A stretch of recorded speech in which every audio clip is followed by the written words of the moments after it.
vida y muerte en singular batalla, y muerto el que esa vida triunfante se levanta, que has visto de camino, María en la mañana, a mi Señor glorioso, la tumba abandonada.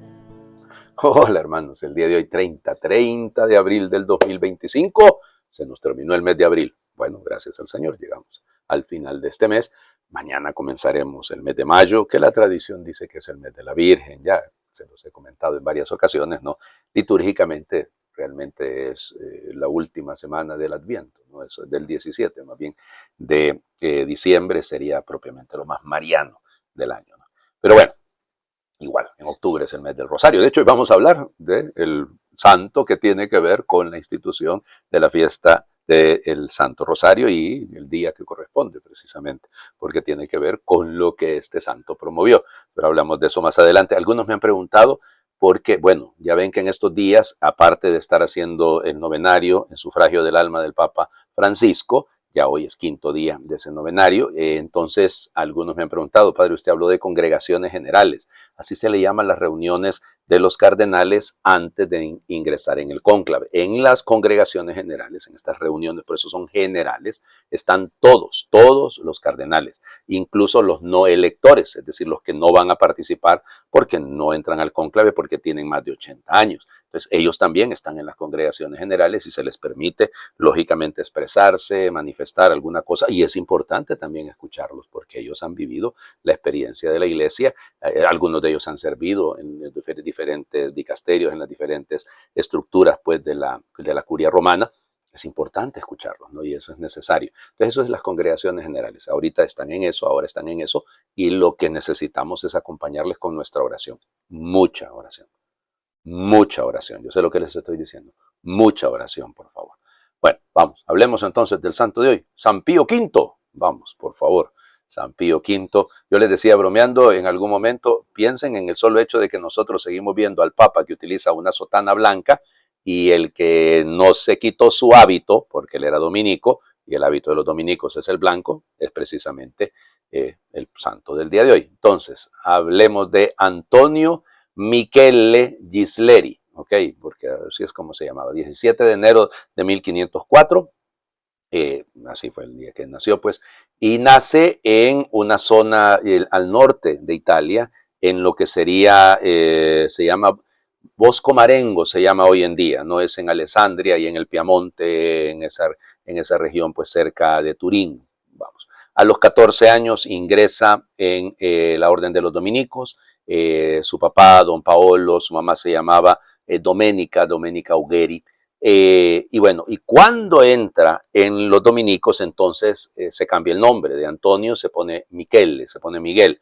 Interesante, es una manera muy particular. Y entonces estudia en Bolonia, es ordenado sacerdote en Génova en 1528, luego es enviado a estudiar a Pavía, y ahí pues dio clases durante, vamos, más de 15 años, 16 años, estuvo dando clase ahí. Luego también es muy interesante cómo, estando él en Parma, tuvo la oportunidad de presentar un proyecto para defender a la iglesia frente al protestantismo y cómo también defender al papado. Muy interesante esto, ¿no? Llegó a ser, maestro de novicios, además era el encargado de los conventos dominicos donde él estaba. Rigurosísimo, rigurosísimo. El tema de la disciplina no había para dónde hacerse, y lo que él quería era promover precisamente la práctica de las virtudes que debía tener todo religioso, todo fraile dominico, ¿no? Miren, austerísimo, con muchos ayunos, mucho tiempo de oración, se pasaba horas, noches en meditación, en oración. Dicen que se acostumbró a andar viajando siempre en pie y siempre hablaba de Dios, de las cosas de Dios. Los otros temas a él realmente no le interesaban tanto. Bueno, precisamente por el tema de la reforma que él propuso, llevado a Roma en 1550 y estuvo ahí en varias de las tareas de la Inquisición romana y finalmente lo nombraron comisario del Santo Oficio, o sea, de la Inquisición. Y bueno, ya para 1556, joven, es nombrado obispo de Sutri y luego se le designó inquisidor en varios lugares, ¿no? Bueno, ya les digo, una figura extraordinaria. En Milán, en la zona de la Lombardía, ya estuvo como inquisidor. El año siguiente, 1557, lo nombran cardenal. Ya, y bueno, ya les digo, una tarea muy bien llevada, una tarea muy, muy interesante. A ver, aquí viene el punto de inflexión, llamémosle. El Papa Pío IV, que es el anterior a él, ¿no? El anterior a él, y que fue el que logró terminar el Concilio de Trento, ¿cómo se llama? Tuvieron algunos roces, y hay que decirlo. Hubo momentos en los que él no estuvo de acuerdo. Dicen que el mayor problema que tenía con Pío IV, porque después se va a llamar Pío V, entonces quiere decir que no era un asunto de no entender y además se le debe a Pío IV que terminó el Concilio de Trento, porque el Concilio de Trento termina en 1563, el que lo va a aplicar va a ser San Pío V, pero parece ser que no le gustó mucho la idea de que se nombrara de cardenal a Fernando de Medici, y de la familia de los Medici, y entonces eso ya no le pareció, además porque era un muchachito, y él lo que quería era, lo que estaba proponiendo el concilio y lo que la reforma es que deja de haber esas cosas, ¿no? De que prácticamente cargos comprados, es una especie de simonía, ¿no? Y entonces por eso él se opuso rotundamente, pero bueno, ya les digo. El tema es que lo manda, el Papa Pío IV lo manda de obispo para Mondovi, y ahí en el Piamonte siempre, y no llegó a la diócesis porque muere Pío IV y entonces pues sencillamente a él lo eligieron y entonces toma el nombre de Pío V el 8 de enero de 1566 y ya le di, pues, estaba cumpliendo en ese momento 60 y tantos años, 62 años, ¿no? En el momento en el que fue, sí, 62 años, nació en 1504. Bueno, miren, el pontificado de él, por favor, ¿no? Aplicar el Concilio de Trento. De eso se trataba todo, empezando por el tema de la disciplina de los obispos, la residencia de los obispos, la residencia de los párrocos, que eso de residencia lo que me refiero es que vivieran en las diócesis, que vivieran en sus parroquias, que estuvieran ahí, que hicieran el trabajo, ¿no? Él va a lograr puso en práctica la reforma primero hizo el breviario, es interesante, ¿no? El breviario, luego el breviario, el libro de oraciones, ¿no? La liturgia de las horas, luego en 1570 el misal romano, eso que llaman el ordo tradicional, ¿no? Pues ese es el de San Pío V, claro, tuvo varias reformas más adelantito, ¿no? Algunos hablan que es el de San Pío V, no es el de San Pío V, el de San Pío V modificado, ¿no? Y entonces de ahí vendrá pues lo de la Iglesia Latina. Miren, declaró a Santo Tomás de Aquino como doctor de la Iglesia en 1567. El tema por el que es más conocido es por la batalla de Lepanto de 1571, el 7 de octubre de 1571, porque si no hubiese sido por lo que él organizó, porque puso al frente a don Juan de Austria, que era hermano de Felipe II, su hermano natural, digámoslo así, de una manera, ilegítimo. Y bueno, pero hizo un trabajo extraordinario, pero ahí él promovió el rezo del rosario para que pues se ganara esa batalla, y si no hubiese sido por eso, olvídense. Originalmente, lo que instituyó fue la fiesta de Nuestra Señora de las Victorias, y luego pasó a llamarse Nuestra Señora del Rosario el 7 de octubre. Interesante el trabajo en torno a la defensa de la fe, por eso la importancia del catecismo, o sea, del catecismo que va a poner la pauta más adelante San Roberto Bellarmino, y bueno, igual, fíjense que el que lo promovió a él, de hecho, es San Carlos Borromeo, ¿no? Uno de los más grandes cardenales de la época. Pues bueno, el trabajo, ya les digo. Y cuentan que cuando andaba en las procesiones y demás, iba descalzo, con una sencillez, mantuvo siempre su hábito dominico, lo mismo venía el tema de ¿cómo se llama?, de sus austeridades y todo aquello. Ya les digo, una vida extraordinaria, una vida al servicio de la Iglesia, invoquémoslo, pidámosle que nos conceda también la gracia de que Él interceda para que tengamos un Papa, ¿de acuerdo?, que viva de manera tal que sea un ejemplo y un modelo, que sea santo y que nos ayude a ser santos a todos. Fue beatificado el 1 de mayo de 1672 y fue canonizado en 1712. Bueno, ya les digo, figuras extraordinarias. Vamos a las lecturas, perdón, que yo sé que me he tardado un poquitín hablando, pero me encanta hablar de San Pío V, ¿quién no? Hechos de los Apóstoles, capítulo 5, versículos del 17 al 26. En aquellos días el sumo sacerdote y los de su partido, que eran los saduceos, llenos de ira contra los apóstoles, los mandaron a prehender y los metieron en la cárcel. Pero durante la noche un ángel del Señor les abrió las puertas, los sacó de ahí y les dijo: vayan al templo y pónganse a enseñar al pueblo todo lo referente a esta nueva vida. Para obedecer la orden se fueron de madrugada al templo y ahí se pusieron a enseñar. Cuando llegó el sumo sacerdote con los de su partido, convocaron al Sanedrín, es decir, a todo el senado de los hijos de Israel, y mandaron traer de la cárcel a los presos. Al llegar los guardias a la cárcel no los hallaron y regresaron a informar: encontramos la cárcel bien cerrada y a los centinelas en sus puestos, pero al abrir no encontramos a nadie adentro. Al oír estas palabras del jefe de la guardia del templo y los sumos sacerdotes se quedaron sin saber qué pensar.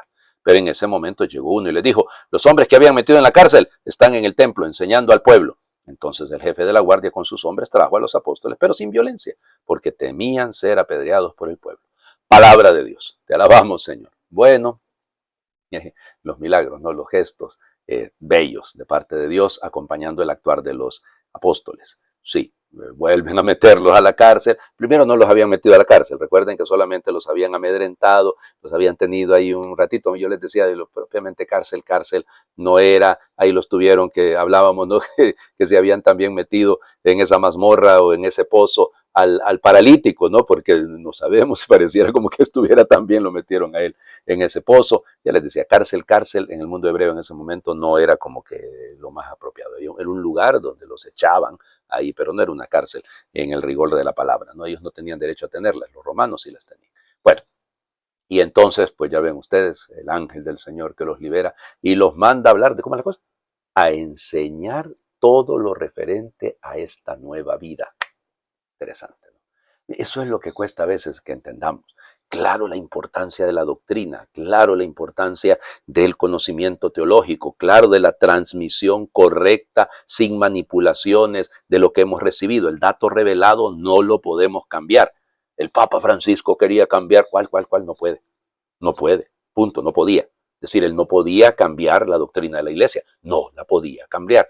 Algunos elementos de disciplina, sí es posible, pero la moral y la fe no las puede cambiar. Ningún papa. Tampoco los concilios, cuidado, porque hay algunos que dicen eso. No, el concilio sí podría. No, señor, eso es conciliarismo y eso es una herejía.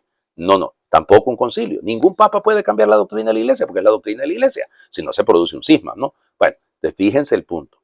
Ok, entonces todo lo referente a esta nueva vida. Sí, pero la fe, ¿de acuerdo?, debe ser vivida.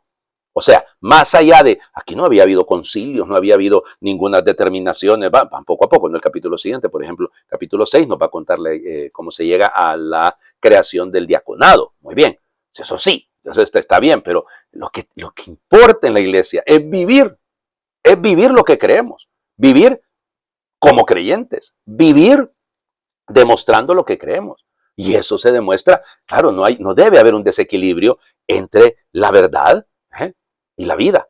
No puede haberlo, o sea, nada. Es decir, el amor y la verdad van de la mano. O sea, estamos de acuerdo, ¿no? Piénsenlo. O sea, sí, bueno, la misericordia del Señor, todos dentro de la casa. En la iglesia debemos estar todos.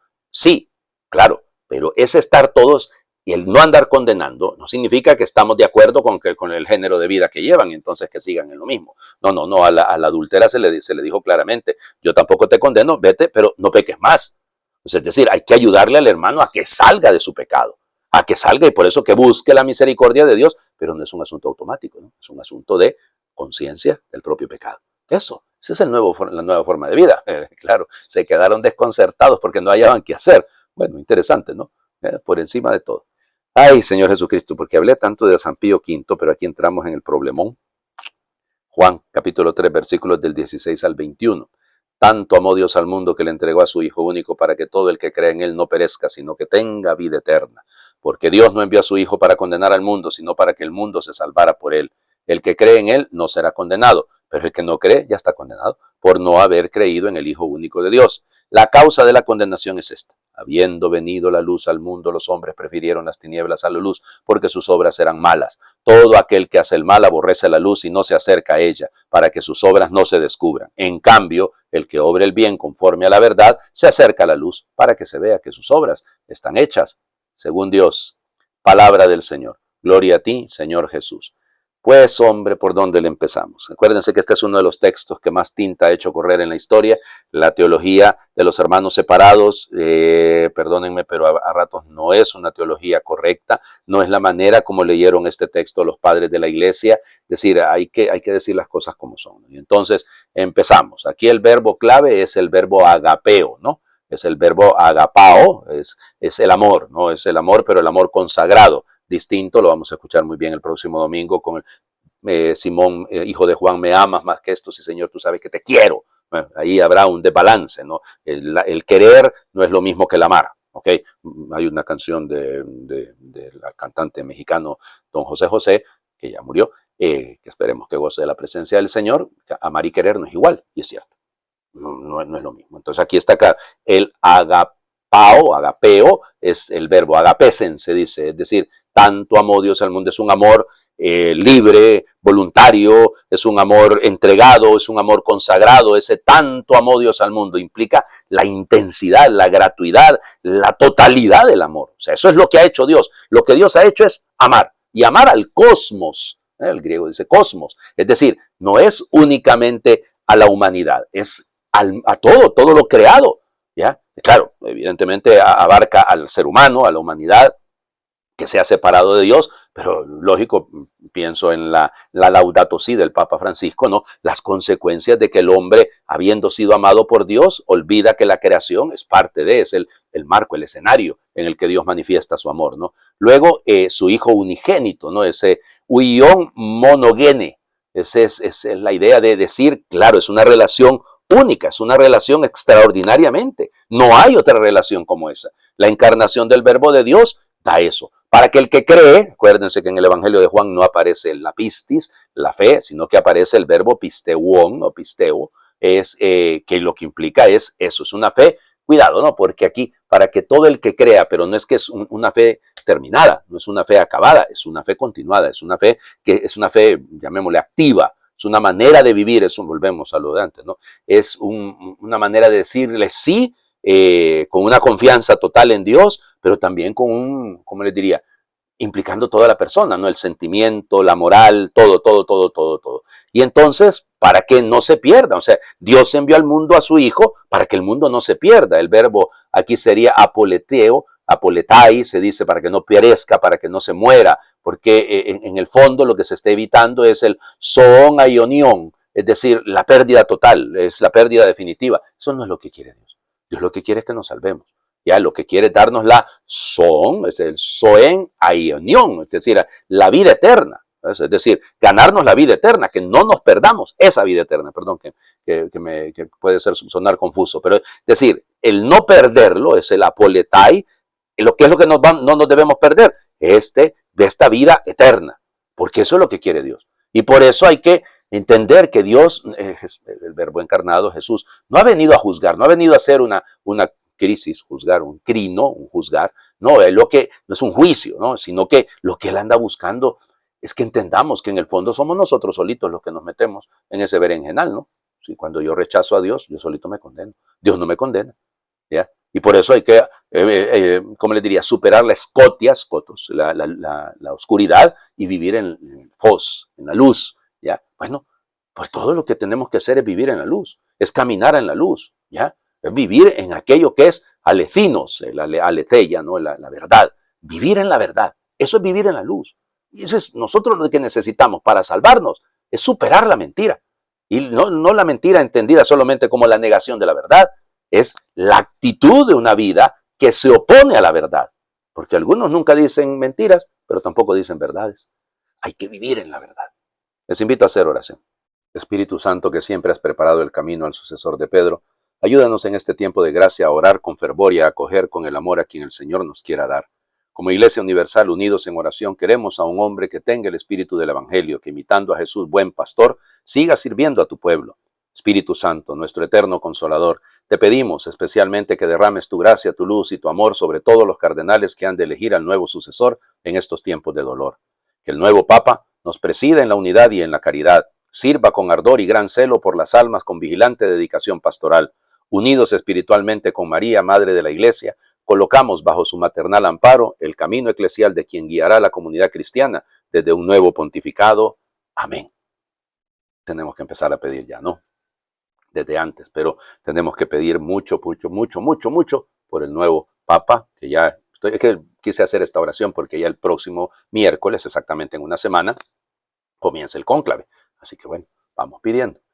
El Señor esté con ustedes. Les bendiga Dios por intercesión de San Pío V, el que es Padre, Hijo y Espíritu Santo, y su bendición descienda, les acompañe siempre. Pero no se les olvide, Cristo ha resucitado, verdaderamente ha resucitado.